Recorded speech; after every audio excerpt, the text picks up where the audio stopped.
Alright, well, I'm out again on one that nearly never happened. I've been watching the weather to see what the weather's going to be like, and the weather's been putting us off a little bit, and I've left it so late. The place I originally wanted to go to, I've had to change. So I'm just hopefully going to head up that one beside us there. I've got about 3/4 of an hour before it starts getting dark.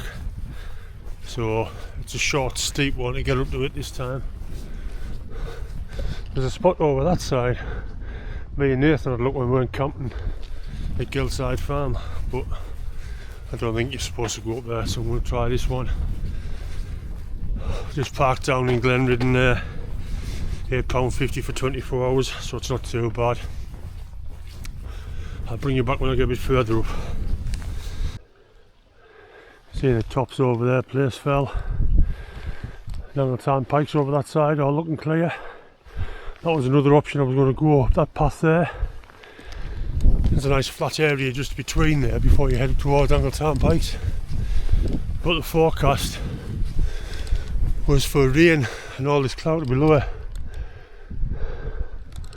It's on Berghouse Mill there, it's got cloud on it.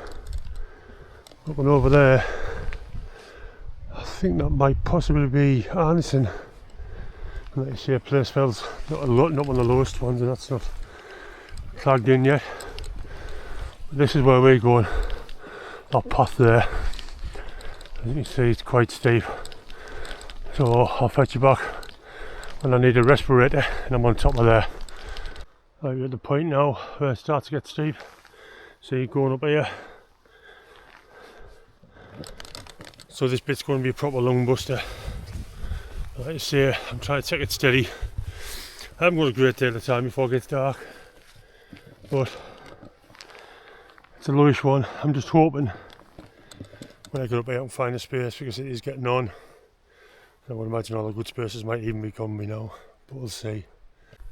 Well, as I said, I'm up at that point now, and I nearly need a respirator and a defib, but not far enough. You see, it's all starting to come in now, all the cloud. Heading the way up there towards the youth hostel and up round towards Kettle Cove. Get up a little bit. That's the path we're going to go now up this bit. About another 100 metres ascent from here. And then we hit a bit of a lull in between Sheffield and Glenridden Dodd, so we'll work our way around and see if we can find a decent pitch. It's starting to rain a little bit, so hopefully it won't take too long to get up on the top and find a pitch and get my tent up. But let's see, I'm just trying to go steady away. I don't want to injure myself or anything. It's been a while since I've carried this much weight on my back. Must be at least 20 kilos in that bag. But we'll see how we get on. Right, made it to the top there now. That's Glenridden Dodd. Second time I've been up here recently. I was up here maybe a month ago with Chris and Vic for a walk out. Came up here, went up over Sheffield. Right, I want to try and find a pitch now. It's started to rain a bit heavier now, so I'm going to try and quickly find a pitch, get the tent up, so I've got some shelter hopefully before I get too wet. Well, I've got to the top. There's a spot here which looks okay. There's something over there, looks like there's a nicer one just there. You'll see straight down over there, and hopefully it clears tomorrow. A nice view. So I'm going to head down to that spot there, see if it's nice and flat. If it is, I'll pitch my tent there. Well, this spot here, absolutely perfect. Looks like someone's had a fire pit in the past, but obviously not me. The views there down towards Glenridden. Put the deal just over there.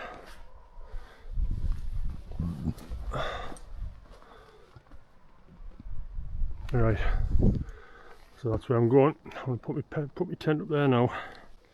Well, I know it's dark, but that's the tent up.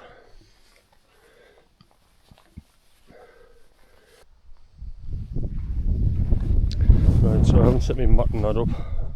I always fetch a little bit of a picnic blanket, but a cheap picnic blanket from Go Outdoors years ago, and I always use it as a bit of a car. I know it's a bit extra weight that I don't necessarily need to bring with me, but I do like to bring it, just a bit more comfort. My Trangia there as well. I've got some stuff to do, a bit of a corned beef and tatty ash, but I've dropped a clanger. I haven't brought any onions, so it's still be nice though. There you go, see the view looking down there. It's a shame all that because of the rain. You'll get some nice night shots from here. It's a spot I've been wanting to come to for a long time, to be fair. So I'm pleased in a sense. It was a bit of a hit and miss whether I came today or not. Right, I've got all set up now. I've just been chilling out for a little while. As you can see, it's pitch black out there. It hasn't really cleared, so I can't get any good night shots. Been watching the football results and that come in. So now I'm just going to sit and start cooking now. Start to set my Trangia up, and then I'll do my stew.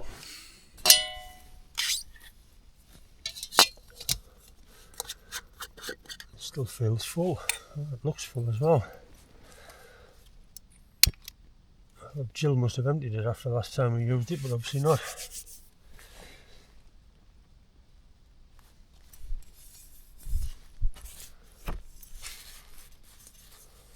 There's got plenty of fluid in there still.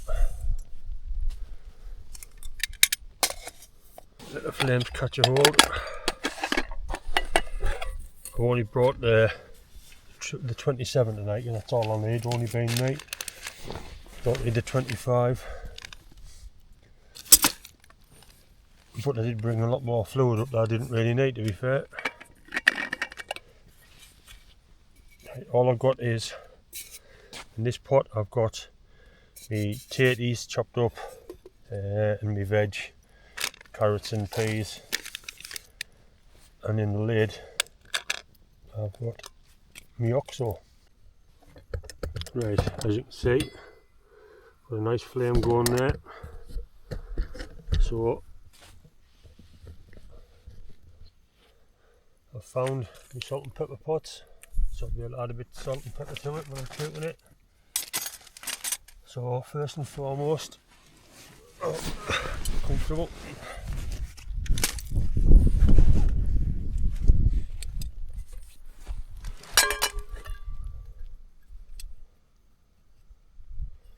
Put the simmering on for a bit. I don't want to make everything go boil too quick.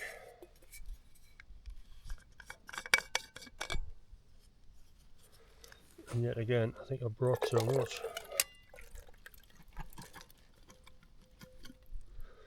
Yep, definitely brought too much. So I think I'll be taking half of this back down with me again.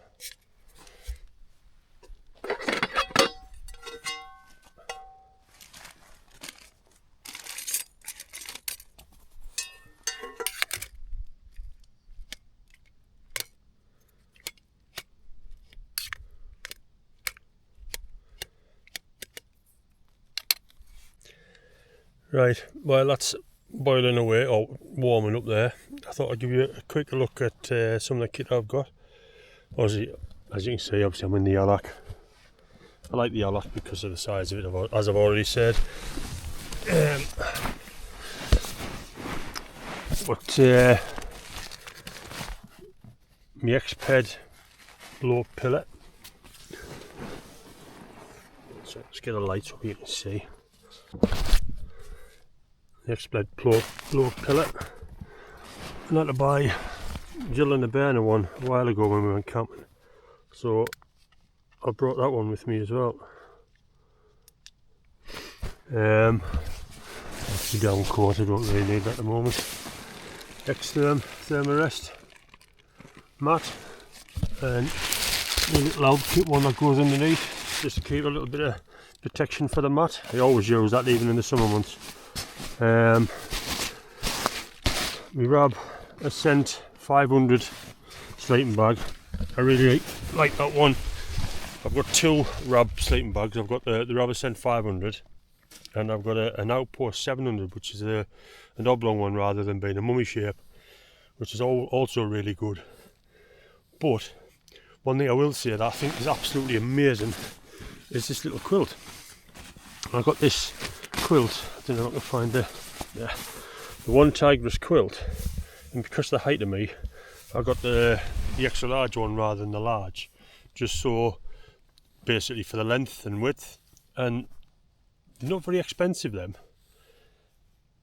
but if you look at it there, that looks really thin, and you would imagine that would give you next to no sort of thermal benefit, but it's absolutely amazing. It's amazing. In the summer months that pack's really small, and I've got to kick it off because it's too warm. And even now, I've just been laid tonight, just chilling out, door open. As you can see, it's pitch black out there. It's not the coldest at the moment. It's getting down there, but still not the coldest. And I've just had that over my legs and whatever, and I've been toasty. Absolutely brilliant. Really good bit of kit. But like you see, as for cooking, I do find the Trangia, for all it takes a bit longer to cook food, it's just an amazing bit of kit. I like doing stews and all sorts with it, so basically you can turn the flame up or down by just obviously using the ring just to close it off a bit, but no matter what weather you're in, whether it's cold weather, freezing cold weather, I've had it in freezing cold and snow, and I still did myself a curry in it, no bother at all. Where gas tends to freeze, that's one of the reasons I got that. I know it's bulky and it's a bit more heavy, but I do prefer, if I can, you can't always do it, but I do prefer to try and cook food rather than just warm a bag up. I mean, obviously those are good in certain scenarios when you're doing the Cumbrian Way and things like that, long distance walks, the ideal just for quickness and light. But I do, if I get the chance, I always prefer to cook food. And obviously, as you can see there, I've got my snacks. I do like my snacks. I've got no alcohol with us tonight. I've had no drink for about 6 or 7 weeks. I'm doing really well, to be fair. I was going to fetch a one up, but decided not to bother. My bag was heavy enough. Right, I'll check on that now, see whether it needs the OXO adding in. Right, I can hear that. This bit's sort of getting there. Yeah, it's not that bad there, so it's getting somewhere near. So add my OXO. Bin bag. Always use the bin bag, people. Take the bin bag and get rid of all your rubbish. A bit of salt and pepper in.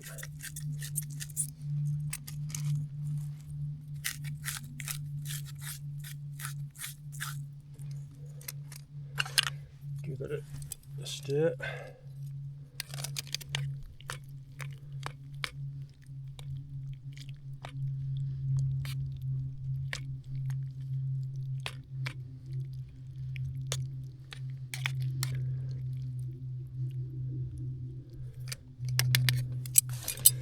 Cover that back up a little bit longer just to get it boiling, and then I'll add the corned beef and let it simmer a bit till it's cooked. If you've seen my videos in the past when I've been cooking, you'll have seen me do this before. I've done it a few times when I've done corned beef hash because it's just a cheap, quick, easy meal, and it's warming and filling. For the sake of a couple of quid, I think the most expensive part about that's the corned beef. It's not the healthiest, but nice. You can't get better. Right, so I'll bring you back when it needs a bit more work done to it. Right, simmering away nicely there now. Give it a quick stir and add the corned beef.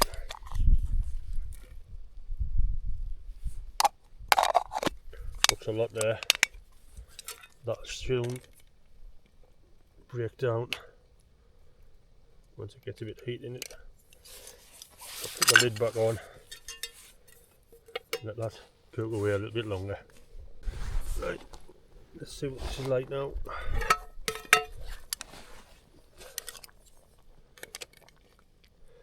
I've just done too much, got a bloody pan full. Right, I'll lift that off a second. See if I can close that ring a little bit, just to turn it down a bit so it simmers a bit more.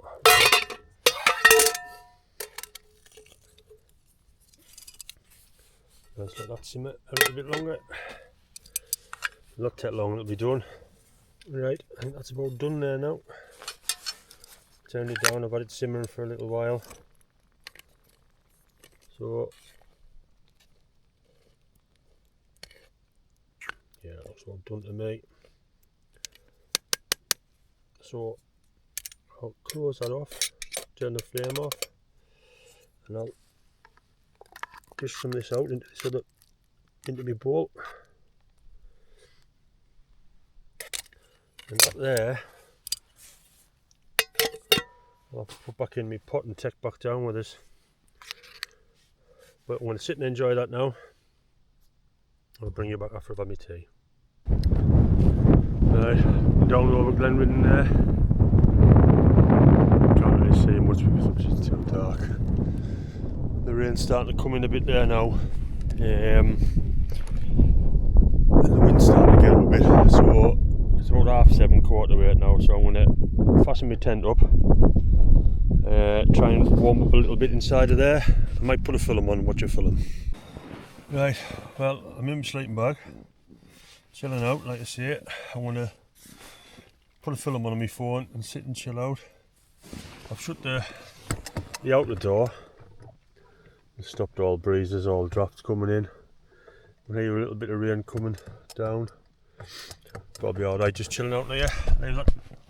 Leave them flaps open so I can leave a bit more space and just chill out. I don't think I'll do a great deal more footage tonight. Like I say, I'll just go and watch a film and then just chill out and then get my head down. So if nothing happens, I'll bring you back in the morning. Well, good morning. As you can see, the views aren't the best. Still very much clogged in.